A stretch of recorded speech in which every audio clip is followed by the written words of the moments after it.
செல்ஃபோனில் எத்தனை ஜியும் வரலாம், 11G 13G 14Gலாம் வரலாம். ஆனால் கஞ்சி விவசாயி நாங்கள் தான் ஊற்றணும்.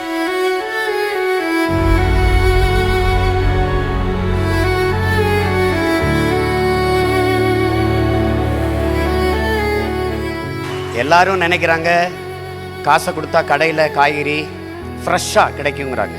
ஆனால் அந்த காய்கறி கடைக்கு வர்றதுக்கு தொலைதூரத்தில் ஒரு விவசாயி வெயிலில் காஞ்சி மழையில் நனைஞ்சி ரத்தம் வேர்வையாக உடம்புல ஊற்றி உப்பு பூக்க கண்ணு மொழி பிதுங்க கண்ணச்சதை தொங்க வெம்பாடுபட்டு உழைச்சா தான் உங்களுக்கு காய்கறி கடைக்கு வருது, அரிசி பருப்பு வருதுங்கிறத கவனத்தில் வச்சுக்கணும்.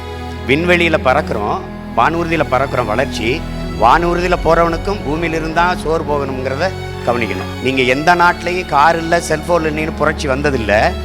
ஆனால் நீரும் சோறு இல்லைன்னா அங்கே புரட்சி வராமல் இருந்ததில்லை. நீங்கள் கொரோனா வந்தது, காசு இருந்தது, யாரும் நகை கடைக்கு போய் நகையை வாங்கி வைப்போம்னு நினைக்கல, ஜவுளி கடைக்கு போய் புதுதாக துணி எடுத்து சேமிப்போம்னு நினைக்கல, ஷோரூமில் போய் புதுசாக கார் வாங்கிட்டு வரும்னு நினைக்கல. எங்கே மளிகை கடை திறந்திருக்கு, எங்கே காய்கறி கடை திறந்திருக்குன்னா நீங்கள் தேடினீங்க. அப்படின்னா உணவின் அவசியத்தை நீங்கள் புரிஞ்சுப்பீங்கன்னு நினைக்கிறேன். உலகத்தில் வேளாண்மையை கைவிட்ட எல்லா நாடுகளும் பிச்சை எடுக்குது.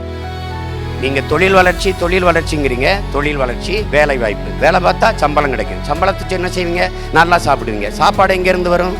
யார்ட்டையும் பதில் இல்லை. விவசாயத்தை படிக்காதவன் செய்கிற தொழில் என்று நினைக்கிறீங்க. விவசாயம் தொழிலே கிடையாது, அது நம் பண்பாடு, நம்முடைய வாழ்வியல் என்பதை நீங்கள் புரிஞ்சுக்கணும். விவசாயத்தை படிக்காதவன் செய்கிறதுன்னு நீங்கள் நினச்சிங்கன்னா படித்தவனுக்கு பசிக்காதான்னு கேள்வி கேட்டால் பதில் இல்லை. அப்போ படித்தவன்லாம் சாப்பிடாத, யாரும் சாப்பிடாத. விளைநிலங்களெல்லாம் வீட்டு மனைகளாக வருது. நம்ம விளைநிலங்களில் வீடை கட்டி மொட்டை மாடியில் தோட்டம் போடுவதை நாம் பெருமையாக பேசிக்கொண்டு இருக்கிறோம். ஆனால் நெல், வாழை, கரும்பு, மற்ற பொருளெல்லாம் எங்கே விளைவிப்பீங்க? மொட்டை மாடியிலே விளைவிச்சிருவீங்களா? அப்போ எவ்வளோ பெரிய பேராபத்தை நோக்கி நாம் நகர்ந்து கொண்டிருக்கிறோங்கிறத நீங்கள் கவனிச்சுக்கணும். இலவசமாக அரிசி வருது அப்படின்னு நினைக்கிறோம். எத்தனை நாளுக்கு இலவசம் கொடுத்துட முடியும்னு யோசிக்கணும். ஒரு மனிதன் தன் வாழ்நாளில் என்றாவது ஒரு நாள் வழக்கறிஞரை சந்திக்கிறான், அது அட்வொகேட்டை. என்றாவது ஒரு நாள் பொறியாளர் சந்திக்கிறான், இன்ஜினியரை.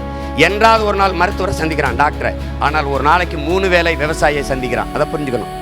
எல்லா மனிதரும் உலகத்தில் மனிதர்கள் செய்கிற தொழிலை செய்கிறார்கள், விவசாயிகள் மட்டும்தான் தெய்வத்தின் தொழிலை செய்கிறார்கள் என்பதை என் அன்பிற்குரியவர்கள் புரிந்து கொள்ளும்.